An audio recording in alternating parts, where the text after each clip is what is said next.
Video games are all about overcoming adversity in challenging, inhospitable places, like dungeons, lava planets, or high school gym class. But some video game worlds, areas, and levels are so horrible, so at odds with the rest of the game they appear in, such bad vibes, the most sensible players will take one look at them and nope out immediately. I don't care what universe needs saving. This one? It had its chance. Here are 7 horrible levels that sensible players will run a mile from. Enjoy, and beware spoilers ahead for the following games.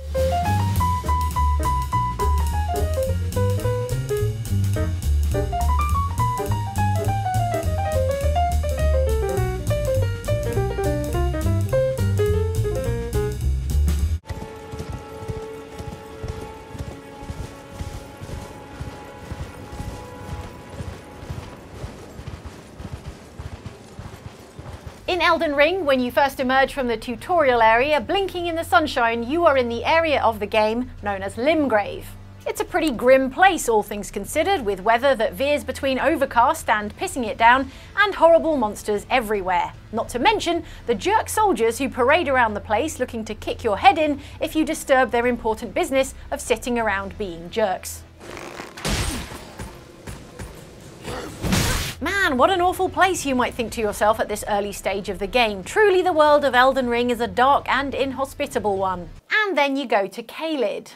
Caelid, which means the heavens in Latin, because apparently irony is alive and well in the lands between, sits to the northeast of Limgrave and is, not to put too fine a point on it, horrible.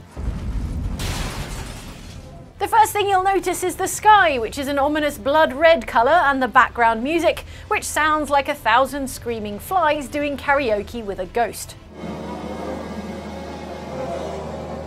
Also, there are zombies everywhere, never a great sign, and some truly upsetting to look at monsters that are like regular animals only with giant weird heads, like something out of a medieval tapestry someone stitched after eating some funny looking mushrooms they found in the forest.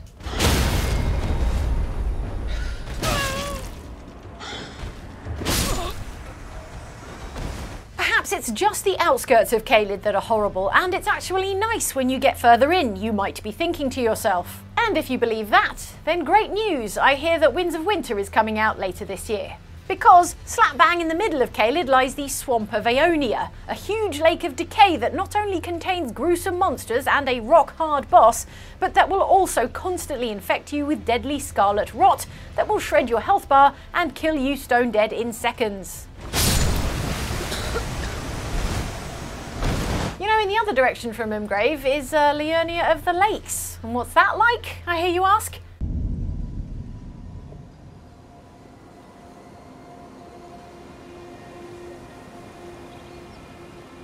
Just saying.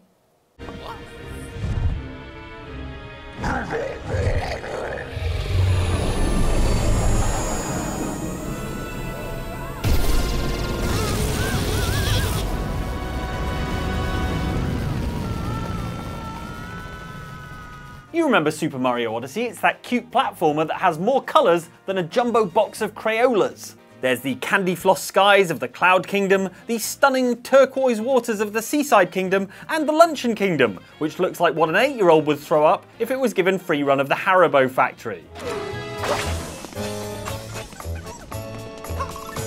Or if I was given free run of the Haribo factory, to be fair.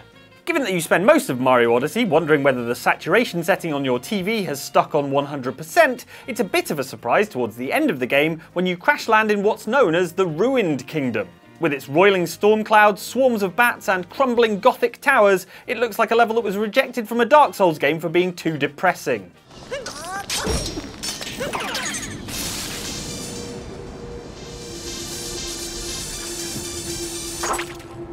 And that's not to mention the fact that even though most of the bosses you've faced up until now have been stuff like hilarious cartoon parrot chefs, in the Ruined Kingdom, your main objective is a battle against the Lord of Lightning.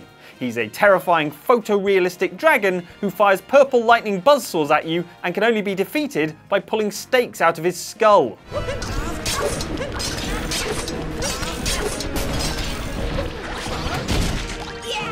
This is a better final episode of Game of Thrones than the final episode of Game of Thrones.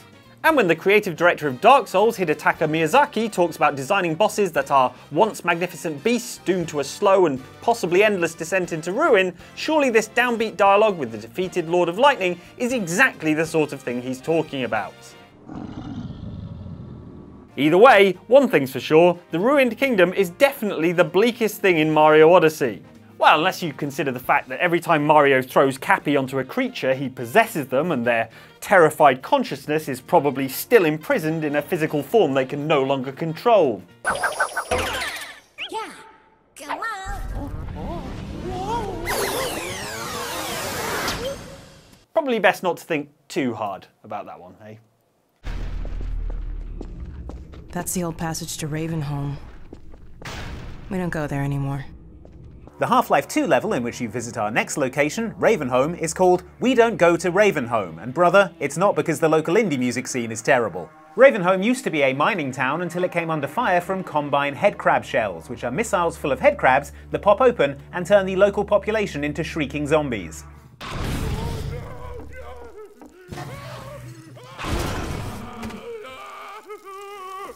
As you can imagine, this didn't do wonders for real estate prices, instead turning the Ravenholm level into what could best be described as a hard left into full-on survival horror, and worse described as Professor Screamington's Shocktoberfest walkthrough and haunted hayride. Anyone with an ounce of self-preservation will surely at this point close Steam and uninstall Half-Life 2 rather than venture into Ravenholm with its ever-present shambling zombies, flickering lights, eerie synth music and ranting preacher shooting at people from above a corpse bonfire. Who is this? Another life the same? It's also the place that you meet the poison headcrab for the first time, a nightmarish black spindly version of the headcrab that will drop you to a single health point instantly and which announces itself with the scariest sound in the history of the world. While it is sad that they're never going to make a Half-Life 3, it does mean that we never again have to encounter the poison headcrab, so you know, silver linings and all that.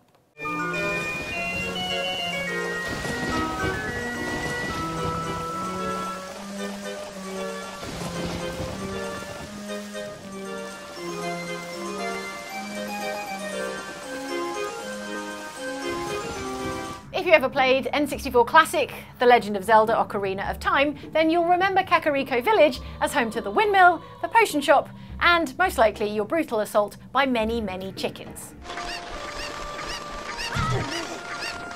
Some things you just can't forget. What you won't remember Kakariko Village as being is in any way sinister or scary. It's a green, leafy village full of friendly NPCs. Even the ghosts in the graveyard give you presents. The vibes are immaculate, apart from all the sculptures. That is, unless you venture underneath Kakariko Village by heading down into the village well, which is filled with water when you visit as a child, but mysteriously drained and sealed when you return as an adult. To enter the well, young Link needs to supercharge the windmill with the Song of Storms so that it drains, although you may want to not bother because honestly, it's a real horror show down there. Curious adventurers who head down to the bottom of the well will be greeted by bare cracked stone, ankle-high water, ominous music, and, oh good, sculptures. Incredibly, it somehow gets worse, with shambling, pallid corpse monsters grabbing you with their grasping undead hands, crypts full of mummies, and seriously on-fire bats. Feels like overkill at this point. The point at which smart players will turn and hightail it out of here, however, is when you realise that the dungeon is full of illusory walls that you can only see through using a deeply unpleasant item called the Lens of Truth, a magnifying glass that makes a spooky sound every time you use it. And which shows you all the holes in the floor you were about to fall into. Yeah, I can see why they sealed this place up.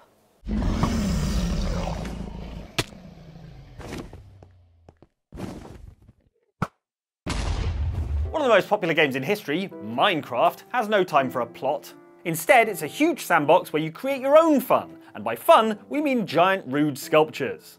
Don't pretend you're recreating the Sistine Chapel. It does, however, have an end, or rather, an end with a capital E, which is a separate plane of existence that we absolutely recommend not visiting because it's horrible. It's not like you're going to stumble into the end accidentally. To get there, for a start, you'll need 12 Eyes of Ender, which are crafted from Ender Pearls, dropped by terrifying Endermen, and Blaze Rods, dropped by Blazes, those deadly on-fire chandelier guys from the Nether.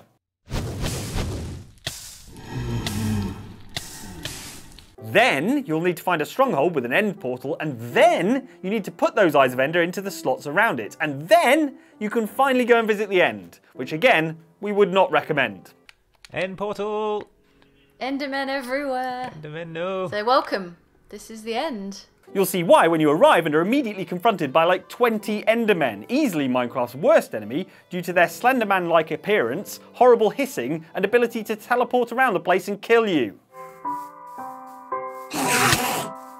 The area itself is a far cry from the lush fields, majestic mountains and atmospheric caves you're used to seeing in the rest of Minecraft, consisting of a sandy island floating in the middle of seemingly infinite space. In addition to all the terrifying Endermen, the end is also home to the Ender Dragon, a big, blocky, scaly bastard who's keen on killing you and extremely capable of doing that.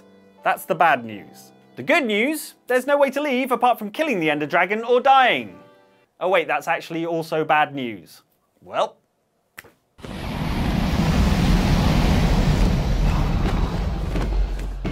So yeah, have fun in the end. If you need me, I'll be out here in the main game with my rude sculptures. Classic. Don't leave. I can't let you.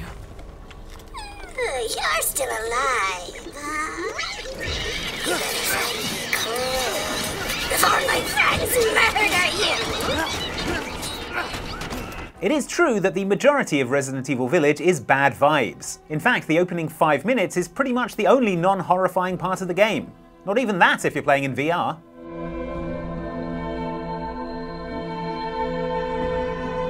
That said, there's something about the game's third main area, House Beneviento, that is deeply, wildly unsettling, even by Resident Evil Village standards. Is it the dolls?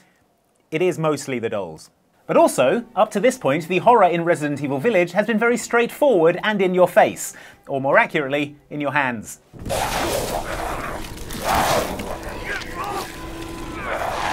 It's werewolves smashing through things to get at you, giant monsters attacking you with hammers, whirring knife traps, and enormous vampire women who want to take all your blood out and serve it as a fruity amuse-bouche to accompany a cheese and cracker plate.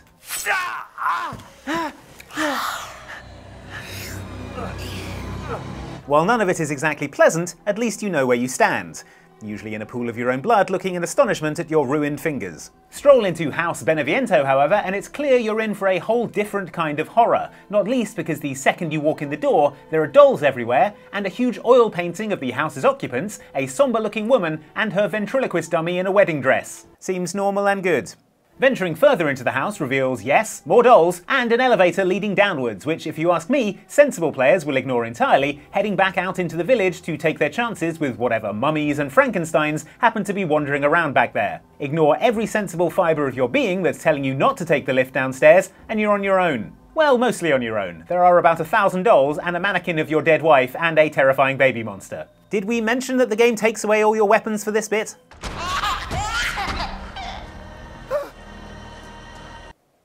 Oh, don't mind me, I'm just thinking back to happier, earlier times when I was having my fingers chewed off by wolves.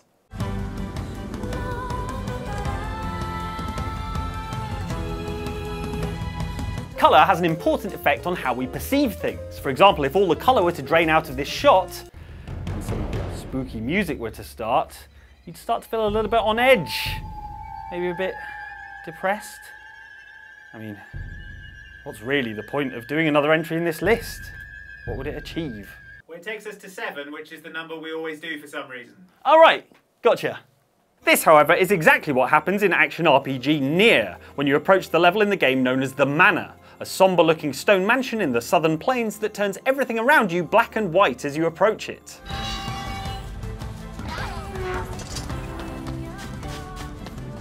We've been waiting for you. If this wasn't enough of a clue that you should turn around and be on your merry way, it becomes quickly apparent that this manor is a haunted one, as your chatty book companion Grimoire Vice gets more and more freaked out. I don't like this one bit. You sound scared, Vice. And your companion Kanye is kidnapped. I think that's Kaine. Ah, yeah, I did think he looked a little different from usual. Maybe you're willing to give the house the benefit of the doubt, which is very admirable, but foolish, as you'll soon discover when you encounter changing paintings, get attacked by giant spiders and ghostly shades, and, worst of all, come across a creepy kid who can turn people into stone. It's my eyes. Anything I look at gets turned to stone. To help this kid and get out of this goddamn haunted manse, you need to head to the spooky library and fight a book, a real pig of a boss, who I would describe as a challenging foe and the more prosaic Kaine describes as... This book is a real asshole! You said it, Kaine! Oh man. There goes my mood again. Thanks a lot, book.